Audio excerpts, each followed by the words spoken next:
Ce cri d'alarme à présent de la Ligue de protection des oiseaux. Depuis l'ouverture de la chasse, des dizaines de rapaces sont victimes de tirs de carabine. Certains de ces oiseaux sont des espèces protégées. Dans le centre de soins de Buhout, dans le Vaucluse, les bénévoles comptent les ailes brisées et tentent de sauver les animaux. Les oiseaux se cachent pour mourir, version moins dramatique, avec Frédéric Poré et Olivier Ducrot-Renaudin. On a fait la radio là, chez le vétérinaire, donc on va nettoyer les plaies. Victime d'un tir de carabine, ce faucon émerillon se remet difficilement de ses blessures. Là, ça lui fait mal. Ce faucon est inopérable car les plombs se sont logés près des articulations.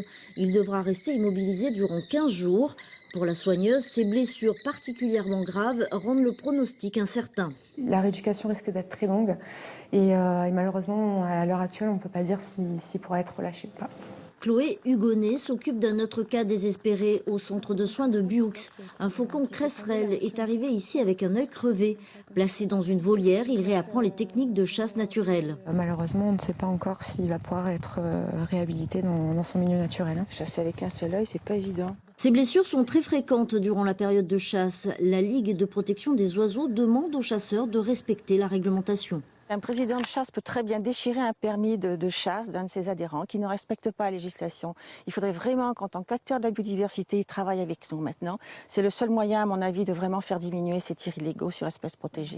Fort heureusement, des particuliers se mobilisent face à la détresse des oiseaux. Les particuliers contactent le centre de sauvegarde et nous, en fonction du cas, donc on va donner directement le numéro d'un vétérinaire bénévole qui va pouvoir faire des soins urgents ou on va donner le numéro d'un bénévole transporteur.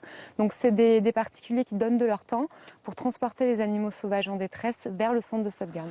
Géré grâce au bénévolat, le centre de soins dans le Vaucluse lance un appel aux dons face à la multiplication des actes de braconnage pour que ces oiseaux en détresse bénéficient d'une seconde chance.